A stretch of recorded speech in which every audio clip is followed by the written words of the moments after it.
This is the Psychedelics Then and Now podcast with Zach Leary, a Psychedelics Today podcast.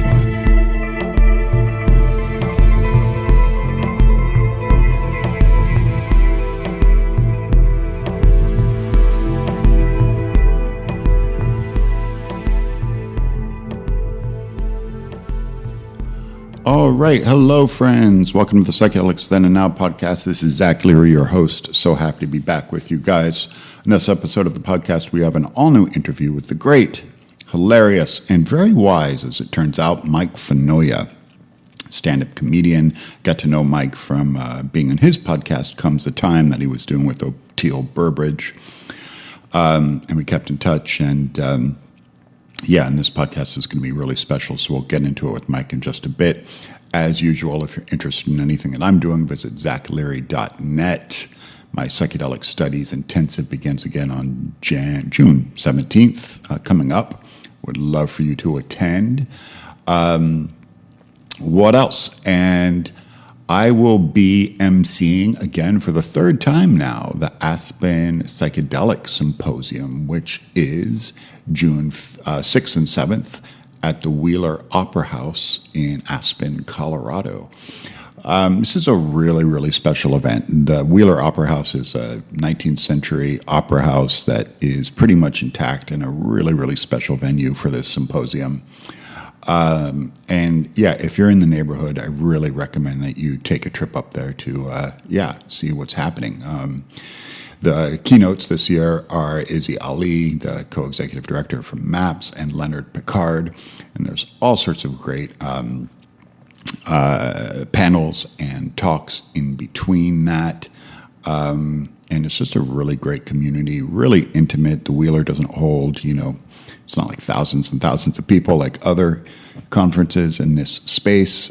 So you really get to know everyone and plug in, and the after parties are great. And of course, Aspen in the summer is a magical, magical place. So head on over to the Aspen Psychedelic Resource Center.org and pick up tickets there if you're interested.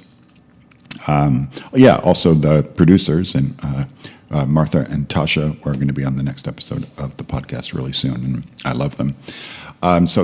That is what is happening with me. So we are going to get into it with Mike in just a bit, but, the theme of the podcast with Mike is conscious aging and some insights that Mike had into aging through some psychedelic experiences. But I wanted to play an intro by the master of conscious aging, Ram Dass. So let me play this, and then I'll talk about it afterwards.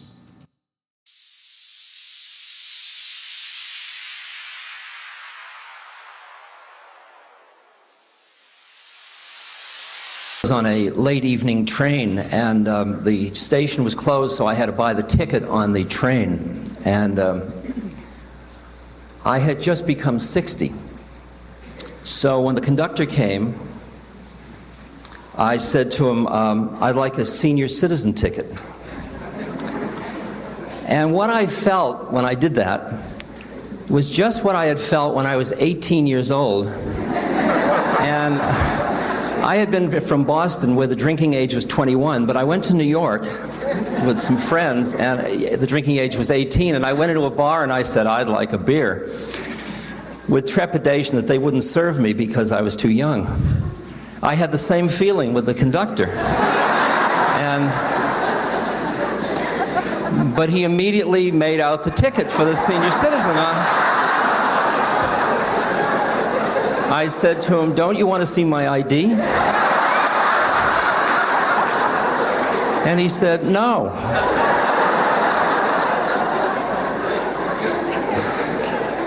And I was shocked.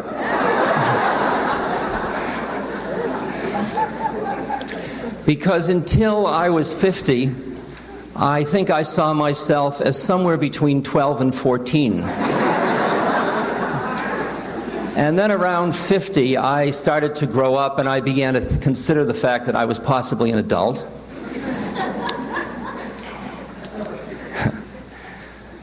So that in earlier years when I had been in my 30s and a student would come in and say, "Sir, may I see you?" I would take it as a joke.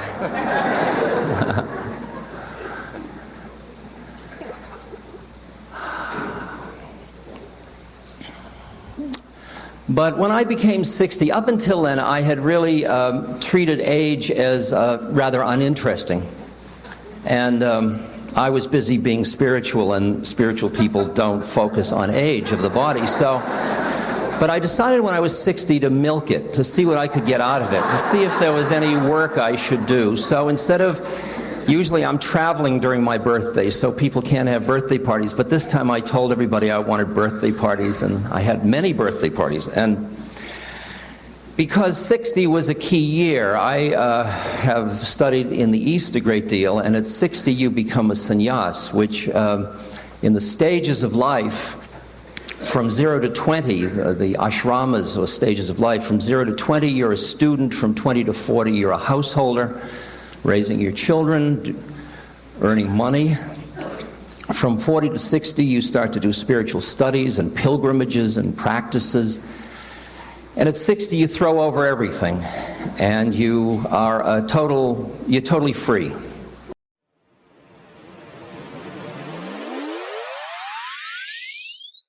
So the reason that I chose that clip from Ram Dass is, well, Ram Dass is such a great storyteller, obviously, and can add so much levity with an incredibly astute spiritual lens to any subject, but to the subject of aging, and really sharing his process with what was happening with that for him.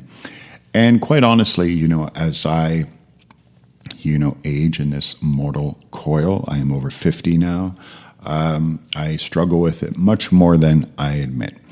Not so much with the physical symptoms of aging, more so with the idea that time is finite and I'm closer to the end than the beginning, at least of this incarnation. And oftentimes it's a really difficult thing to wrestle with.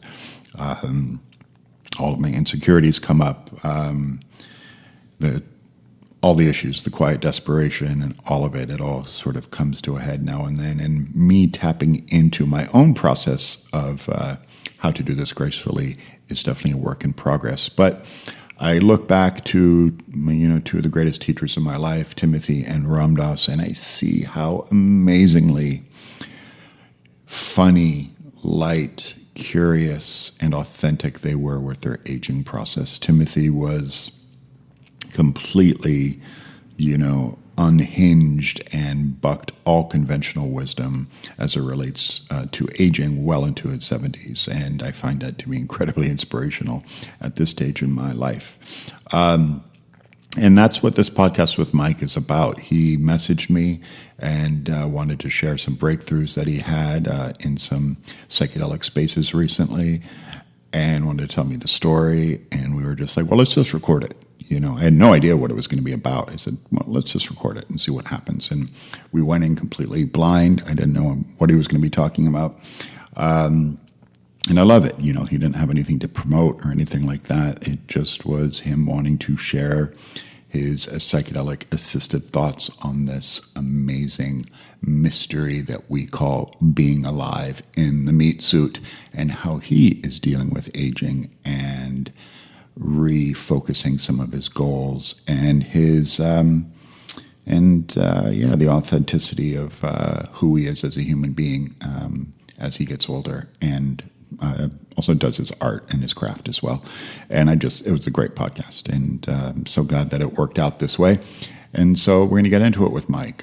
Go to his website, mikefinoia.com. He is, always doing stand-up comedy all around the country. Has a new show on the Grateful Dead channel on Saturday night. It's called Saturday Night Shakedown, and he's an all-around just great guy. So get into it. 3, 2, 1, 0, and Mike Finoia, welcome to the Psychedelic Then and Now podcast. Thank you so much, man. So cool to be here with you. Happy Earth Day. That's right. It is Earth Day. That's right. Yeah. We're celebrating. I only remembered that. I sadly only remembered that because it was a clue in this morning's crossword. And I was like, oh, today's Earth Day. Yeah. Are you a New York Times crossword guy? Yeah, I am. Good.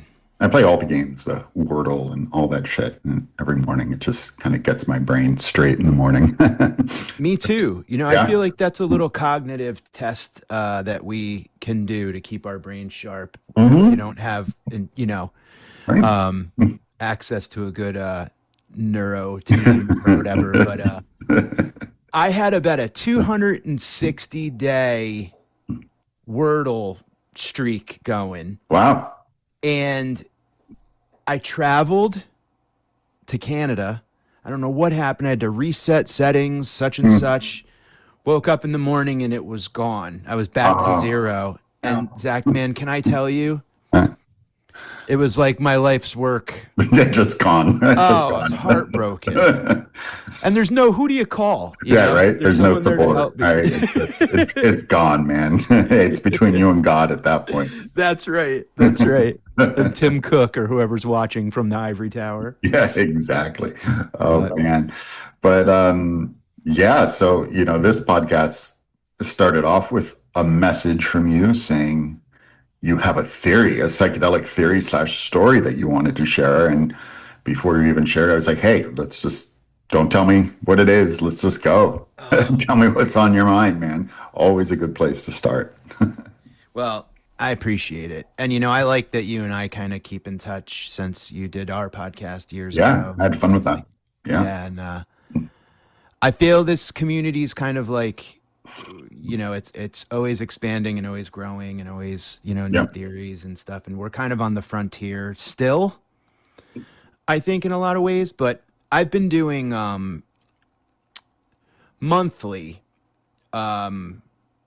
ketamine sessions. Okay. And since way back, very, very abridged, long story short, I had a bit of an episode with like anxiety and depression and I kind of did a couple of large psilocybin Mhm. trips that were pivotal. Then I had a little bit of a dip and called a psychiatrist, and she said, have you ever considered ketamine therapy? And we dove in, and it was twice a week for the first 5 weeks, cognitive behavioral therapy, like Okay. the whole, like, went in deep.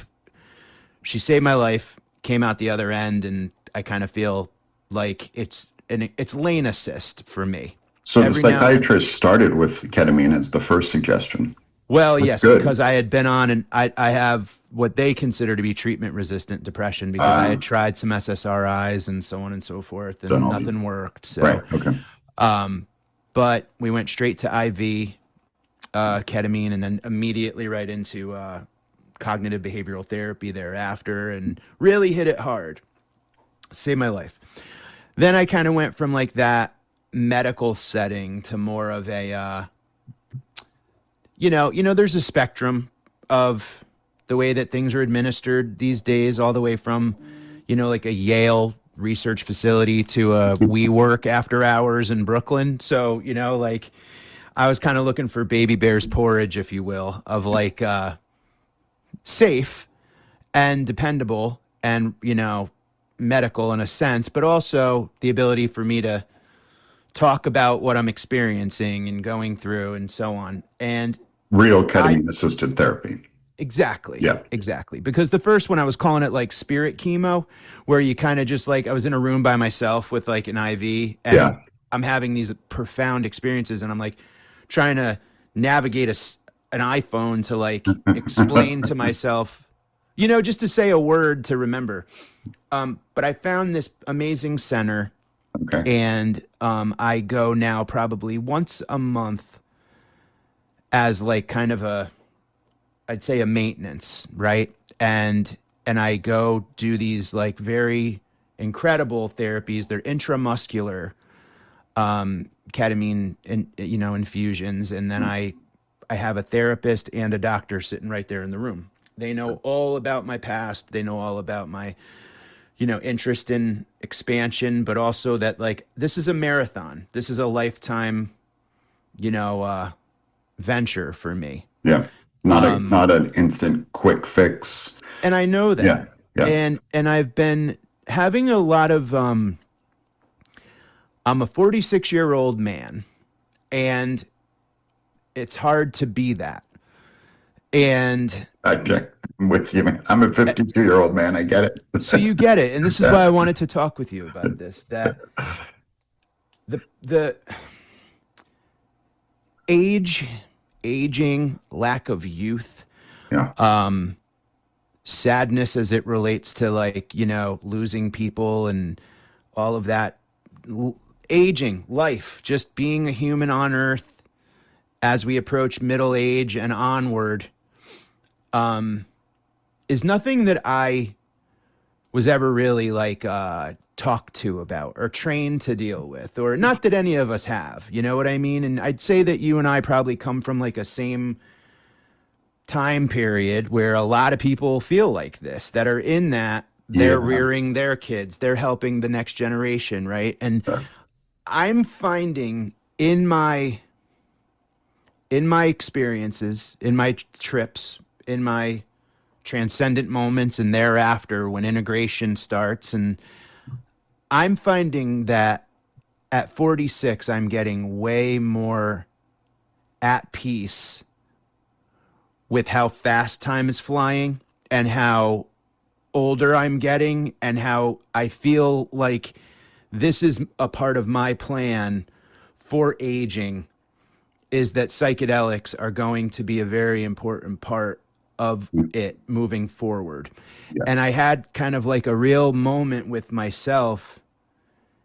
And this is the thing I wanted to talk with you about, because I think that this is important. And I know you know what I mean here with that, like the earth clock disappears when we're in that when you're in that state. Space. Sure. And in that space, there is no, aging. There is no, There's just being. There's just being, right? Yeah. And in that being, I'm able to look at the concept of aging, the concept of time, the concept of where's all the time gone? My God, everything's going so fast. Look how fast you've grown. Yeah. It's just one lens that we choose to see this existence through. And as I've tried more and more to incorporate this thought that like psychedelics is almost an antidote for aging mentally. Yeah, mentally, yeah. That it can repurpose the way that we look at the autumn and late summer and winter, let's say, of our lives. And I think there's a thing about ego and staying tough, staying strong, staying a man, staying whatever, right? And you see, I mean, look at our country. Look at where we're at. Look at these things, all the way down to the, it doesn't just have to be in the White House. It could be all the way down to the supermarket or in line at the gas station, or you could see the people who are struggling with that lack of compassion for themselves, lack of compassion for all of it. Well, it starts with themselves, lack of compassion for themselves, so it morphs into lack of compassion to others, Right. Right. Yeah. And I'm feeling more and more of this, like, there should be some sort of emphasis put on the psychedelic experience as a not just end of life, but like second quarter, third quarter, like when you're old enough to be at a point where you can have that, like, oh my God, the number 50 or the number 55 or the number 60 or whatever, like these numbers that when we were kids automatically that was like, oh my God, like old man. So far away though. It seemed like it was like this abstract concept that was so far down the road that I wouldn't even think about it. Exactly. Exactly. Then all of a sudden it hits and you're like, oh, it did come, Exactly. Right. And what I've been noticing lately, and especially this winter heading into spring, which back over here in the Northeast, we had a really bleak, gray, disgusting. It's weird. We've had worse winters, but people are talking out there, like strangers don't know what to talk about, so you automatically bring up the weather. You talk about the weather. And everyone I talked to, this was an awfully long, awfully dark winter, right? Yeah. And there's a lot of depression. Discontent. Exactly, Right. exactly. But I found that as we headed into spring, and now, we're in like, mid-April here talking, time is seeming to not go as fast. While I'm in life as a person, rifling through things, in and out of airports, traveling constantly, packing, unpacking, Sure. I feel like I'm bringing the up there clock down to Earth and kind of staying on that time zone a little bit more than our Earth, rush thing. Yeah. There's something to take back with us every time we approach that transcendence, that when we're up there and we're just being, right? We're not worried about, oh my God, look at this. My neck is getting, my ear hair. Like, I'm tired all the time. I'm achy. I'm thrilled with everything lately. And it's harder and harder to do stuff, but I'm enjoying the experience more and more. And I think that quite a bit of it has to do with the more that I access being, the less I'm worried about being me.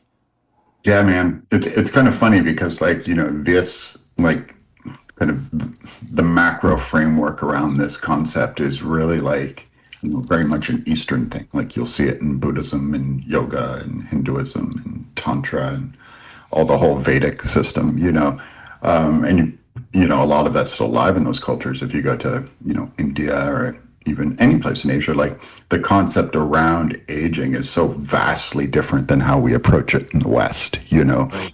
In the West, it's almost like, you set this clock from the moment you're born. Okay, K through 12, I'm going to work a job, I'm going to retire at this end.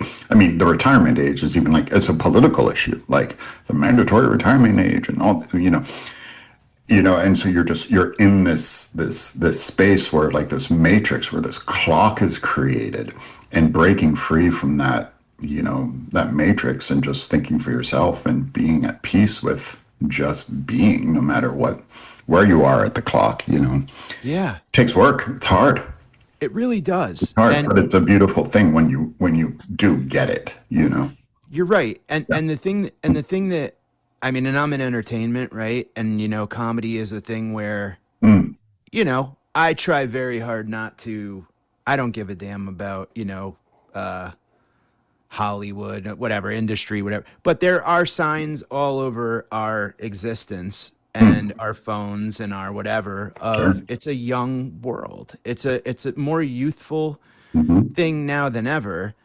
And you're kind of like, it's in your face a little bit more that you're a uncle or a boomer or a whatever or this or that, right? And it kind of I think it hurts a lot of people. And what I've noticed lately is that if I'm feeling it, this has almost become like a mantra to me. Like if I'm feeling it, other people are feeling it. No doubt.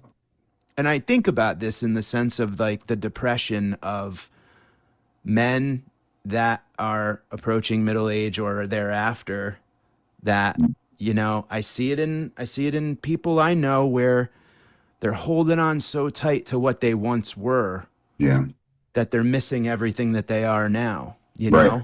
Yeah. And I wonder if they were able to have a truly transcendent experience where the clock goes away. Yeah. Because Zach, don't you think that it's the constant checking of the clock?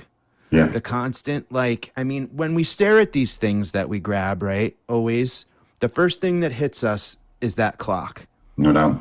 We're always aware of what time it is, and the date and the everything, and it's terrible. It's a epidemic. I feel that. You're right. And it is so much more in our face today, both literally and metaphorically, the clock thing and that idea of projecting this image of yourself that, so many people, especially like in entertainment or people who are, notable, faces or something, projecting these images of their past selves and not their current selves, because Right. that is the self that everybody is, had fallen in love with. And God forbid they should lose it, Yeah. and become something else. God forbid Right? you hit a number or a milestone or something and you go, Yeah. you know, I hope I die before I get Hope old, I right? die Wasn't that before. the mantra of rock and roll for so long? And then they're 80 years old playing concerts. And they're still at it, chipping They're away. still at it. And an argument could be made that some of those guys, God bless them that they're still out there, but they're still like hanging on to that thread of youth. I mean, look at Mick Jagger, he's still out there prancing around stage at 83, it's like, Yeah. Yeah. is that a good look, Mick? I guess. I don't know.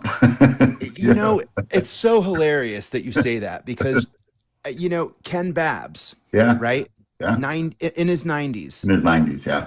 in Oregon, chopping wood, doing his farm. I mean, he's filled to the brim with LSD energy and those bones and nerves and brain. And I see the things that when I was out in Oregon, I went to visit him. I was doing a comedy club in Portland and I drove down and we hung out for the day. And cause I spent time with Kesey before he passed away. Oh, cool. And I met Ken and I stayed in touch after Kesey passed. And, I'll tell you, just going out there and he made me feel exhausted because there's this guy that's just outside. Like he's got the sun beating down on his face and he's dirt under his nails. And Yeah. now you hear a lot of kids go out and touch grass, Right. Right. And it's like, no, dig deep in the mud, like get in there and sleep outside for a week. Well, I'll tell you something, like hearing you speak of this, it kind of reminded me of, two of the biggest mentors in my life, both my dad and Ram Dass. And, keeping in mind that, Timothy didn't do his first psychedelic until he was 41.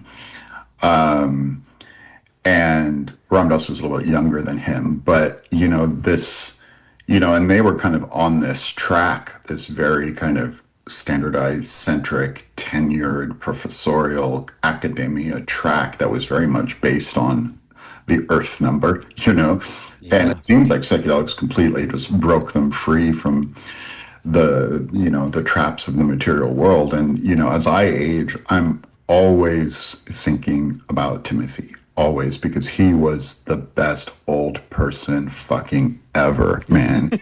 Like when he was 70, not 75 because he was getting sick, but like up until like 73, he was still having us take him to concerts, and he'd go in the mosh pit and have us all the young people kind of surround him to protect him. And like we took him to the Smashing Pumpkins at the Palladium, and he's like, rocking out. And oh, that's so cool. just didn't subscribe to those ideas of age appropriateness, Now, on the other hand, like he really didn't take care of his body, didn't care about health and wellness at all. And I look back on that as sort of a cautionary tale, not one I wish to repeat. Right. But his mind was just in it, constantly reinventing himself. And I think about that as I age, and it gives me a lot of, like, aside from the not taking care of your body bit, it gives me a lot of hope and optimism to say, hey man, you really can, I mean, like one of his, he made this record album with Hendrix and Stephen Stills called You Can Be Anything This Time Around. And I just love that idea, of just, so what, just be you. Yeah. Yeah. I think about your dad every year on his birthday because it's mine as well. Oh, it is. I didn't know that. Yeah, we share a birthday. Oh shit. Okay. Which is so neat, dude. Very like everyone cool. goes like, "Oh, I share a birthday with Yeah. Kurt Russell or whatever," and I'm like, "Yeah, I got you beat." That's so cool, man. Yeah, dude. Okay, well now I remember your birthday. Okay. Thank you. I expect a call. Yeah. But the cautionary tale thing, and I really, that's kind of what I'm talking about. Yeah, Because okay. we need to take a look at and listen, I don't blame parents figure it out, I guess, right? And we can all look back and go, like, they could have done better, could have done worse, whatever. But you look at the way family or the people around you are aging, and you look at their apprehension towards new thought, or you look at the, default mode network of just going to the, oh, well, these kids or whatever it may be, right? And you see that almost kind of like retiring, hanging up the cleats. I'm done playing. And they just settle into like a peak of mental fortitude, cognition, growth.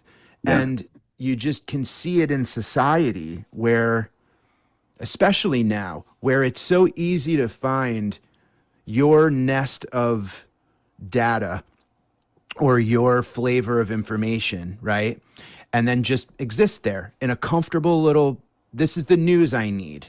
I don't need to learn about anything else. How many people heard psychedelics for the first time when now Trump all of a sudden is about ibogaine, And it's like, now that's a word that's going to be in the lexicon for some people but my point is that you see these kind of like, it almost seems like the path, like you said, like your dad and Ram Dass broke, of like, you're on this clock and you hit X benchmark, Y benchmark along the way. And now I'm just supposed to be that, like, hang back and drink coffee with the old guys and grump about, instead of you could be anything you want this time around. Yeah, sure. No doubt. Yeah.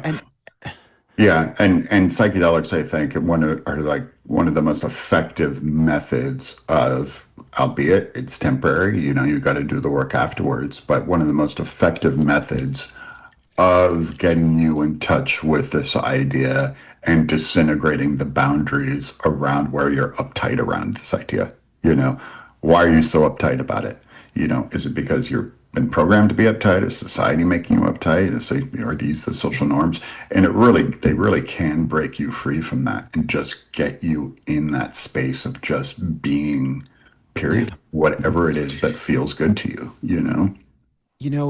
exactly. And it feels to me like that, like both literal and figurative feeling of rising up above what you're dealing with in your earth time and looking down on it from a lighter place. Sure. And it puts into perspective all of the time that I'm wasting thinking about this, dwelling on this, and it turns into, I've had two moments in the past couple of ketamine sessions where what I said out loud, my I don't know what you would call her, my friend. Yeah. She kind of scribes and takes notes, and we talk afterwards about everything. She kind of sets the intention with me, and then afterwards.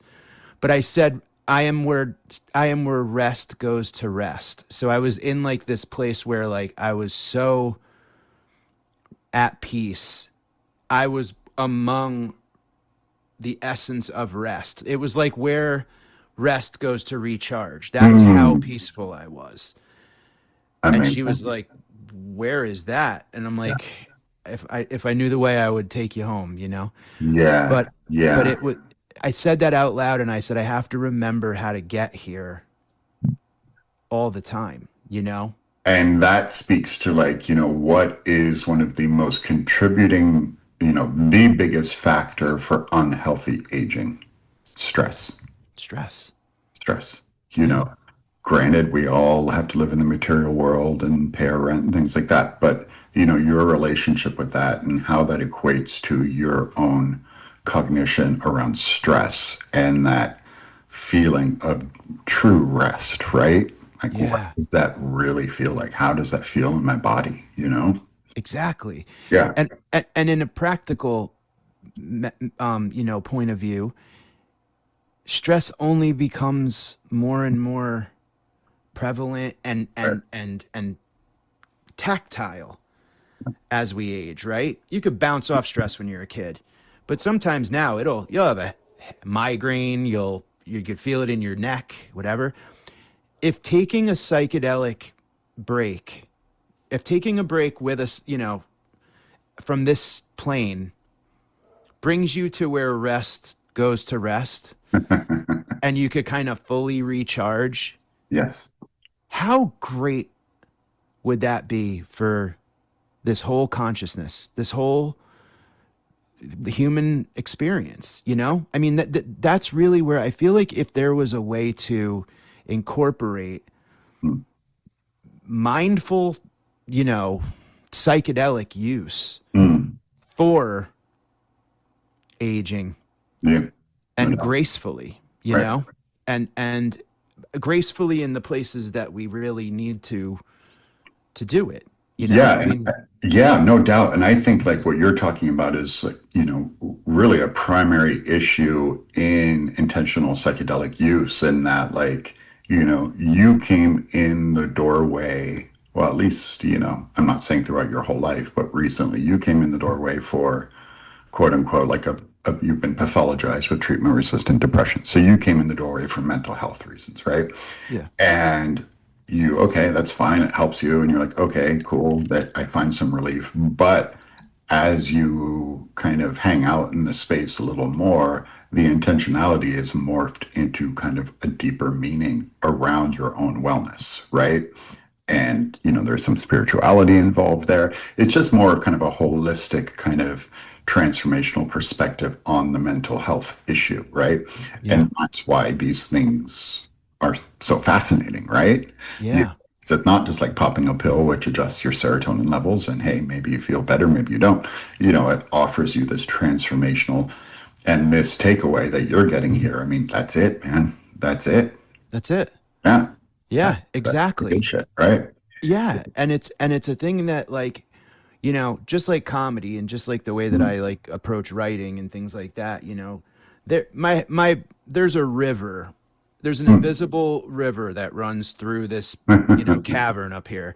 And the important stuff sticks to the wall, you know, on the inside. A lot flows through and I lose a lot of the thought. But the things that matter, the things I really want to talk about and address on stage or whatever, it's tacky and it sticks to my head. And if it hangs around for a couple days, I know it's worth paying attention to. You know, That's it's just good. Okay. Yeah. Okay.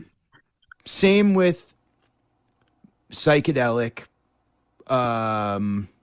hypotheses or revelations or things that I have go on in my trips. When I come back out, there are certain things that just stick with me, and I now know, pay attention to that. Yeah. That is something bigger than you telling you exactly what you need for the moment. Right. And it's like my own commandments or my own, you know, like just tips on how to navigate this life. You know, my last one about 3 weeks ago, what I said was, when you don't care, you've won. It was just, it came to me. And I think what that meant for me, and I've been thinking about those words quite a bit, my flavor of anxiety, my flavor of panic and depression and all that is everything matters so much. Like every decision, every, you know, word, every missed opportunity, or did I hurt someone's feelings, or did I forget to call someone on their birthday? It's all has 1,000-pound weight attached to it. And at 3 a.m, it goes, knock, knock, you get up. You're not supposed to be asleep right now. We're supposed to be thinking about what you screwed up, you know? And when you don't care, you win, kind of to me means realize that none of these things that you're wasting time freaking out about really in the grand scheme of things matter at all. It's not a nihilist thing, but it's more of like my doctor and I were talking, where it's like positive nihilism. Yeah. You know, where it's this kind of like, yeah, it's okay. Like, I just watched The Big Lebowski's, like, you know. Oh my God, I just watched it the other day. Yeah, me too. It's a huge ethos in my life, has been for decades. But it's a nihilist. He doesn't care about anything. He's a nihilist. I know that guy. He's a nihilist. Carl Hungus. Yeah, Carl Angus, yeah. But it's that Log thing of jam. just log jamming. Yeah. It's just this thing of like, those little snippets, right? As I age, what it helps me do, I go home the next day and I wake up early in the morning and I write down, I am where rest goes to rest, or when Okay. you don't care, you win. And I write about it. And it helps me just kind of, what did you mean, universe? What did you mean, spirit? Like, what were you telling me? Like, let me meet you halfway here. Because that's the putting in the work thing. I talk to a lot of people about a lot of the psilocybin experiences, the ketamine experiences, and they're like, I want to try it. And I'm like, well, you're not going to Disney World here. Like, And ironically, especially as you get older. Exactly. Yeah. The younger you are, the more Disney World it is. The older you are, it's not. Yeah. It turns into, DMV or jury duty sometimes. Exactly. But it really, this is a forever thing for me. So I'm curious. I have one question. Like, did this is one of the takeaways here, and from a practical, pragmatic sense, did it has it kind of translated into? I mean, you seem like you're a pretty healthy guy physically. Thank you. Yeah, it seemed like you're in good shape and everything. But From the neck up.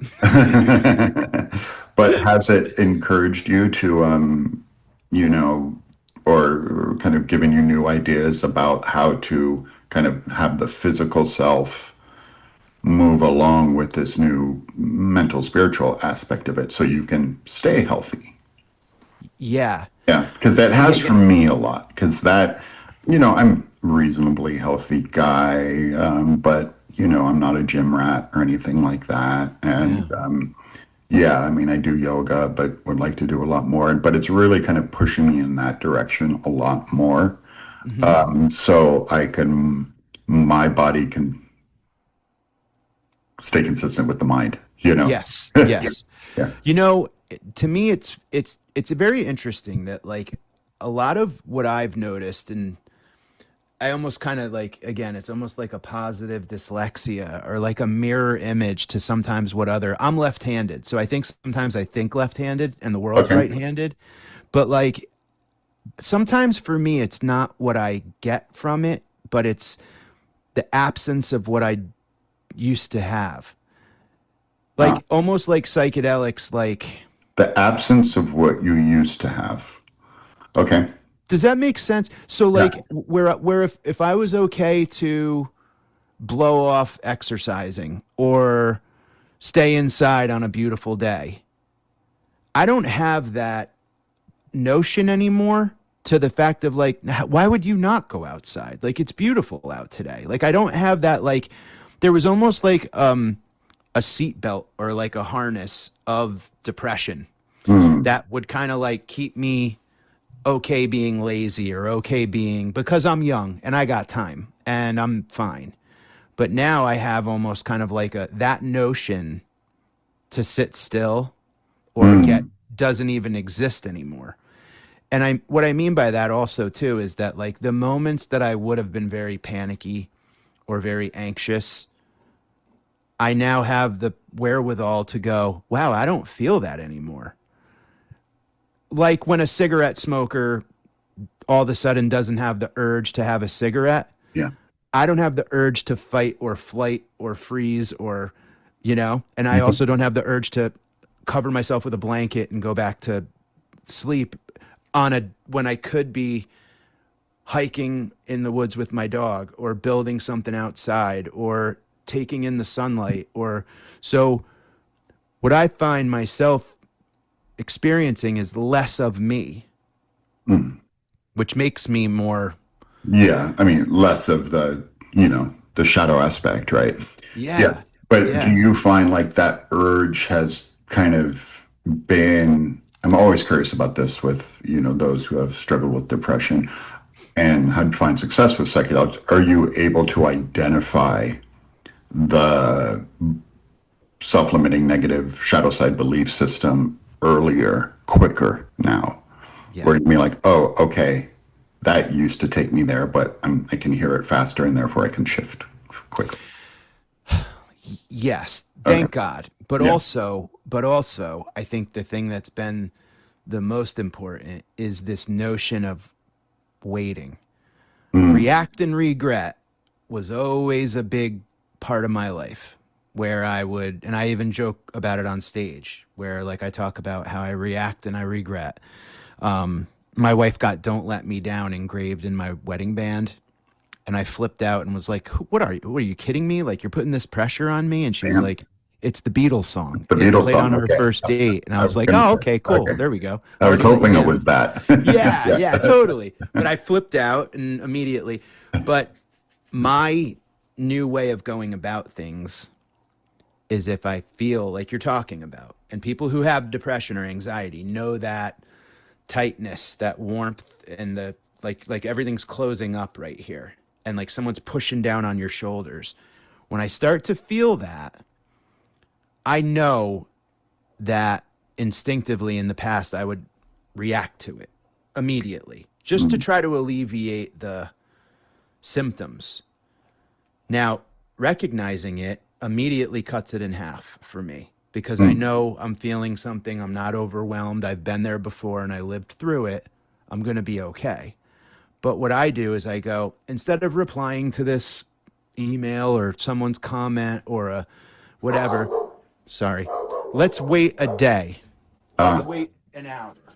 Yeah. Let's wait a week, whatever the time is that works best for this situation. And it doesn't, I always had this thing about forgetfulness. Like I'm easily forgettable. Like I'm not with collateral damage type thing.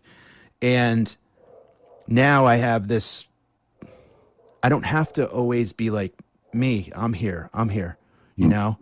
Give it a minute, give it a week, give it a day, and Take a just pause. let things settle. Yeah. And don't react so fast to things. And it really helps me.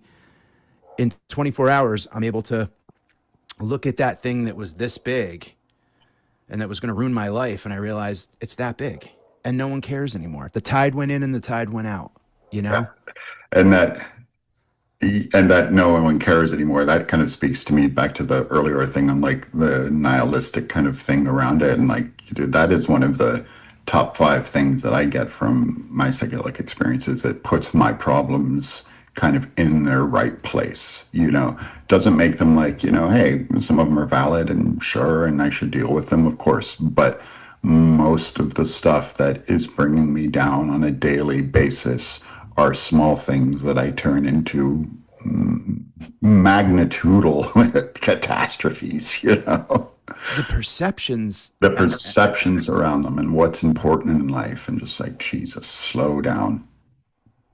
It's so unbelievable. Yeah, that, it's weird, right? It's weird. Yeah. Yeah.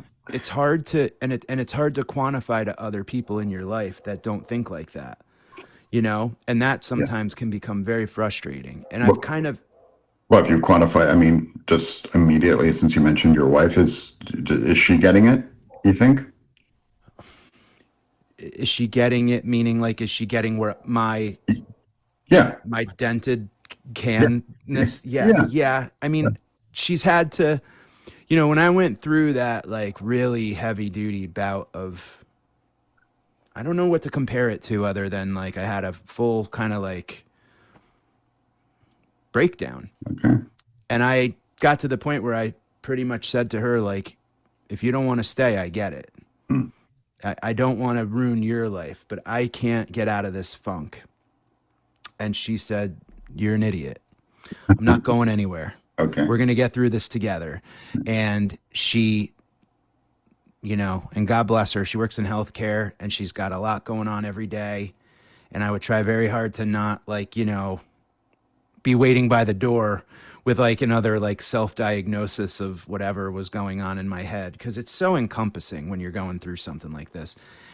And she got it, and she understood that I was dealing with something serious. And she saw the benefit of when I did the psilocybin, larger dose, one-on-one with a facilitator. person. Yep. It's really helpful.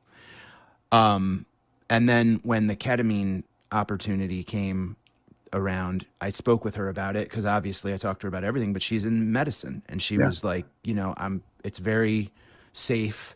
It exits your body quickly. It's, it's, yeah. And, so we have a great relationship where she kind of like calls me on my stuff, and I'm okay with it.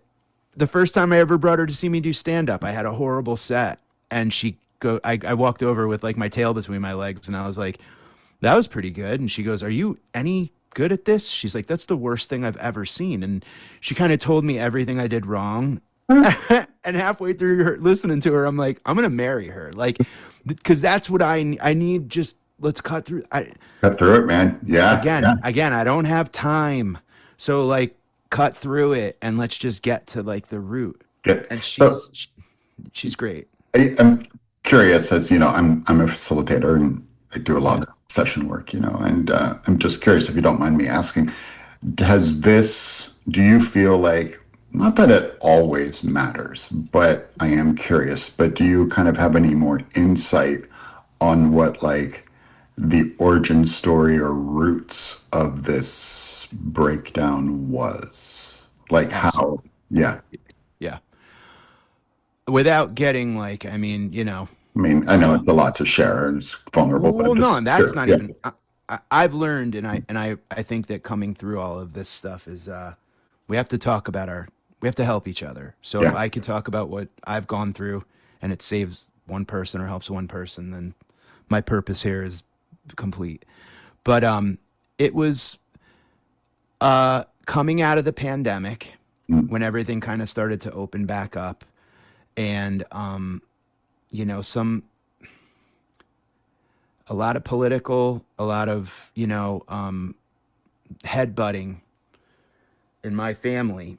And I kind of stuck up for beliefs and stuck up for things that I thought were, fair and true and, common sense and human rights and stuff like that. And I, kind of beefed a little bit with, members of my family, and a rift kind of formed, and I opened up a bunch of old scars and kind of presented them to people who may have caused those scars, and it was sort of this moment of like, I'm standing up for what I believe in and I'm standing up for what I think is right, and and it all kind of got like left on I just got abandoned and I just was left with everything. I apologize for the vagueness, but it's this kind of thing of like, I had to relive a lot of trauma that I went through as a child. Okay. So childhood trauma. Okay. Lots of it. And it was just, I think it was me kind of going like, I'm not okay. Like there's things that, I didn't really ever get closure on and things like that. And, I kind of, it was one of those brush it under the rug, stiff upper lip kind of, things. And I was left kind of holding it all again. So undoing it and reliving it during shutdown or lockdown or whatever, I was just stuck with all my old memories and and I had no work. So I was just ruminating from morning till night. And then the world opened up, but I couldn't open up. I was stuck. I was scared to leave the house. I would go to ice cream with my wife and sit in the car. I couldn't get out of the car. I was like frozen, but I had no idea what I was afraid of. It was just, I was afraid of everything. I was afraid of the world. And I would wake up at like 3 o'clock in the morning, 4 o'clock in the morning, like gripping my bed. Like I was like falling constantly, like in my lucid state. And I couldn't stop ruminating about thoughts. I was exhausted. I told my doctor, I was like, I'm not suicidal, but I'm exhausted. Like life is exhausting. Yeah. And wicked headaches and lost a bunch of weight and wasn't talking to anybody. Like friends would call, comics friends would call. I'd ignore all their calls. If I had gigs, I would show up at the latest minute, run in, do my work, do well on stage. On stage, it's amazing how that was like the safe spot. Wow. And then I'd go, guys, I got to run, and then run out. I didn't want to talk to anybody. And it was getting to the point where I just couldn't, my thoughts were so jumbled and fuzzy. And I was snapping at people and I just told her, you could go. But she stayed, thank God. And then I wrote out everything that I had gone through in my life when I made this appointment with this psychiatrist. And I brought it to her. I made a copy for me and a copy for her. And writing it out, sobbing, because I didn't have time for that first appointment. You go talk to someone and they go, tell me about yourself. I didn't have time for that. Yeah. I wasn't going to make it till the next appointment. So I needed her to see it and read through it with me so she understood how desperate I was for help, And in reading it, she's like, well, you clearly have PTSD. You have a lot of trauma in your life. You've got this, you've got that, whatever. And we went through everything. My folks had me at when they were late teens, and then split when I was 2 months old, and then got back together when I was 8 and remarried and had 3 more kids. And then we moved 10 times before I graduated high school, but all within the same town. Oh, wow. So I had to keep making excuses for why we were moving. And I think that's where comedy started for me. But then, there was a lot of just bullying and, kind of know who's boss in this house kind of stuff. And and I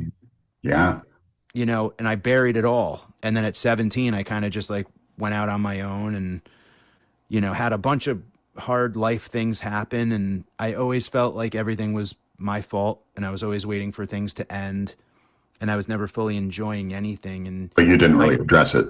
Never. And my that's the lesson, right? Trauma exactly. does not go anywhere.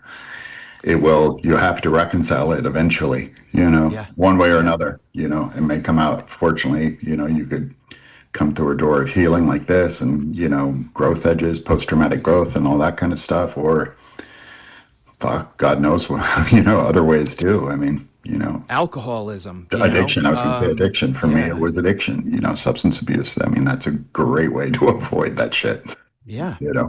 And it was always this thing of, I would never let anybody in because it was almost like being disappointed by people became like a buzz because I knew I shouldn't trust anybody. So if I did and they let me down, it was like, I told you, everyone sucks. Don't trust anybody. Just stay in your own little, Meanwhile, a lover of the Grateful Dead, a lover of the community, a lover of, psychedelics and all of this. I have that part of my life out on the road with Fish for 3 decades. And that's my life, my world away from, that was my escapism. That was my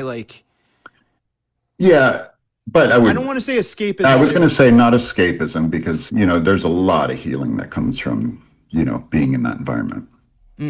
I guess it was me I would run and hide, I'd say, is what I mean.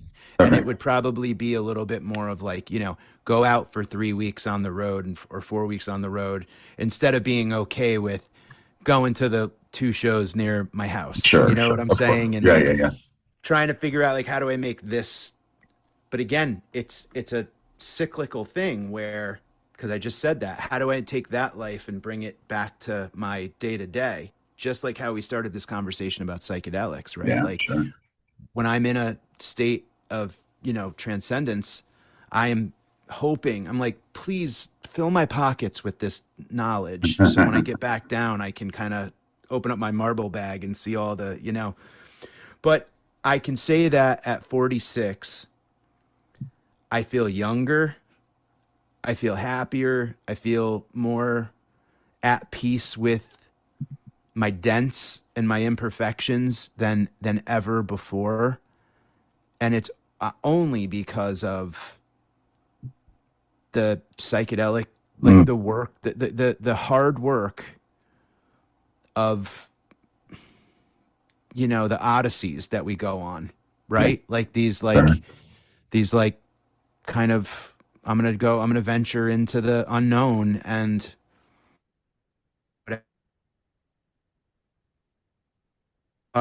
or shown is for a reason, and it's amazing. It's just amazing how, like the hero's journey, kind of, the cave you seek and all that kind of stuff, right? Yeah. yeah, and just bring it back and help whoever.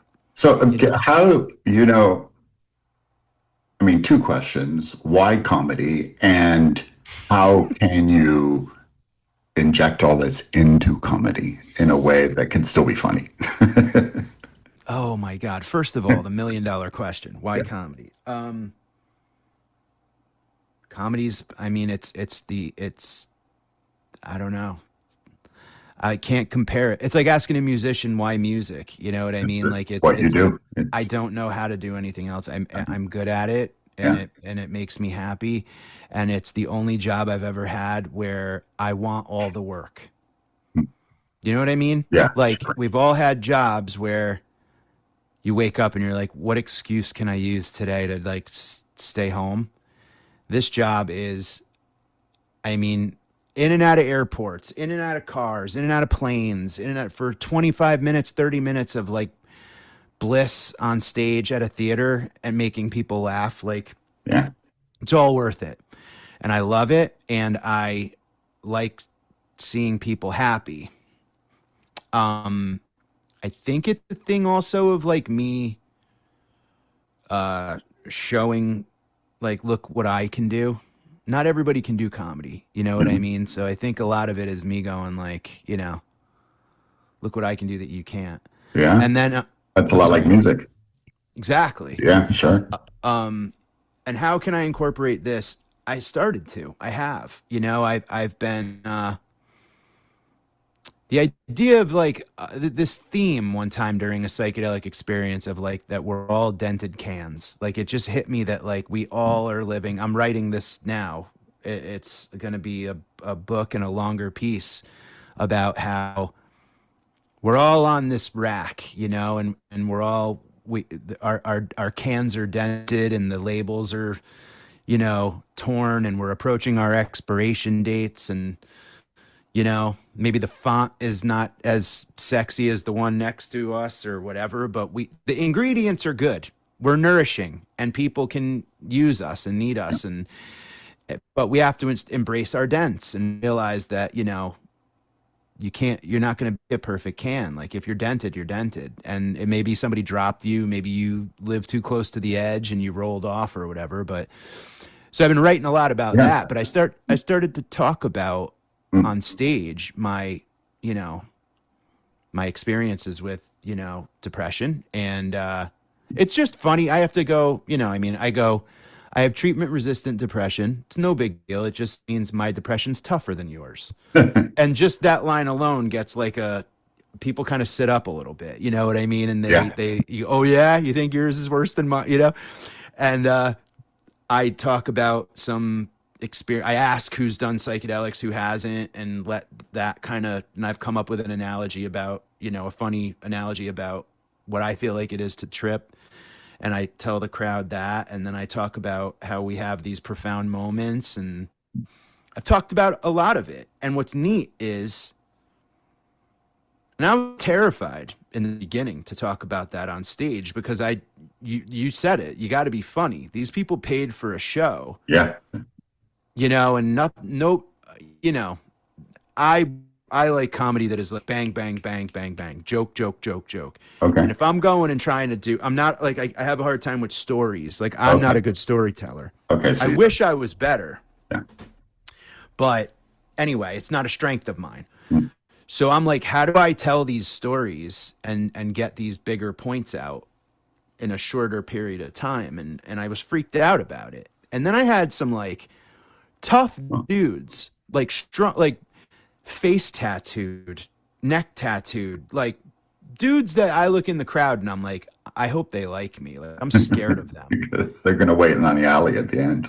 They come up after the show and tears in their eyes. And they're like, I've been dealing with some pretty heavy duty depression, and like a friend of mine killed himself, or my brother committed suicide, or it's really great that you're talking about this stuff. Like, where can I learn about psychedelic therapy? Where can I learn about ketamine therapy? Like, where can I, and it's happened to me like more than enough times that I go like, this is important. This is something that like I have to continue to talk about because I'm seeing it work, right?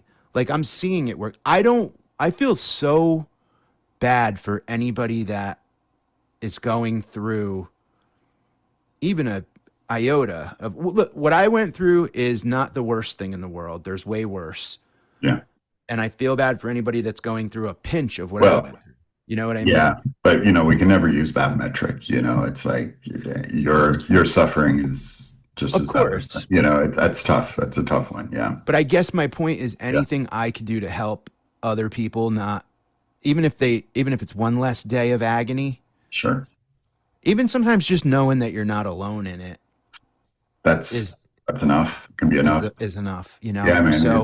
And so much of what you just described too, the comedy, but also kind of like the dents and all of that, and how you're weaving this into comedy. That's kind of a very Grateful Dead-ish approach. Because one thing I always loved and admired so much about the Grateful Dead was that you could really feel the humanity of the band in the music, in the sense that not every night was great, but the nights that were off the charts, the heaven opened and it all came down. But the rest of the nights, it's like, hey, they're all just working it out in real time on stage with the only thing that they know how to fucking do. And it has warts, it has dents, it's sloppy, Yeah. Maybe they missed a part, and it's like, oh, but just that quality though of not there's a lot of bands out there, and a lot of bands I love too, like Rush, Pink Floyd or something, that go out there and they make the best possible show every single night, and that's fine. But how the Dead did it, and just that constant morphing of their own humanity in the music, that's what's so great about art, and you're doing it in comedy. Totally. Yeah. I mean, and thank you for saying that. I mean, it's an honor to be even, you're right though. And I think that thing of I think about Kesey, and I think about Ram Dass, and I think about your father, and I think about the Rick Doblin, okay, who's I love him. He's my superhero in this whole endeavor. And I think about you look in his eyes and you see empathy, you see caring, you see all these guys, and women that are pioneers in this frontier, and they had that childness, that twinkle, that wonder in their eyes, and it never was lost. It almost got brighter as they got older. Yeah. And that's what I think is starting to happen with me, is that I think that I'm getting a childishness that I haven't had before in my life, because I was kind of forced to grow up at 8 years old. So I think that I'm having a childhood, but bald. I love it, man. Oh man. Well, I hope that makes sense. It does make sense. I've never seen you do a set live. I've only seen you on the YouTubes. On the tubes. Well, come see me. I'd love to, man. If you're passing through Austin, please, I'll be there in 2 weeks. You will? Yeah. I'll be at the mothership for a couple of. Oh. Yeah, we have to hang out. I'll be there, man. Fantastic. I'll be there. Yeah, man. We'll absolutely get together. Yeah, no, let's do it for sure. Great. That's awesome. And thanks for doing this, man. And thanks for, this went in a completely unexpected direction. And man, just so great. So glad we were spontaneous and we did this. Thanks so much, man. Well, thank you. And I look forward to anything else we have. Yeah, for sure. Before we close, I did want you to just tell me a little bit, and as we close, about this thing you're doing on Grateful Dead Radio. Absolutely. Holy cow. Talk about dreams coming true. Yeah, I'm so jealous, by the way. Well, you're going to be one of my first guests for sure. Every Saturday night from 8 to 9, you could hear me on SiriusXM's Grateful Dead channel on the Saturday Night Shakedown with Mike Finoia. And it's going to be me curating a playlist, themes sometimes, guests sometimes. Sometimes we're just going to throw on a set and let it roll. And I couldn't be more. I mean, I'm jumping for joy sitting here, and we're debuting May 16th. It's Saturday nights, 8 to 9 Eastern time, and then you probably can hear it again on the if you have the SiriusXM app. And yeah, I mean, I'll be putting more info about it on my Instagram at Mike Finoia. It's MikeFinoia, and yeah, I'm going to be doing a bunch of stuff with the Grateful Dead channel, and it's just, I mean, you know how, my God, I'm so excited. So excited for you. Can't wait to hear it. Listeners, find Mike on Instagram, go to his website, and Mike, yeah, I'll see you in a couple weeks in Austin, and thanks for doing this, man. Thank you, dude. We'll talk soon.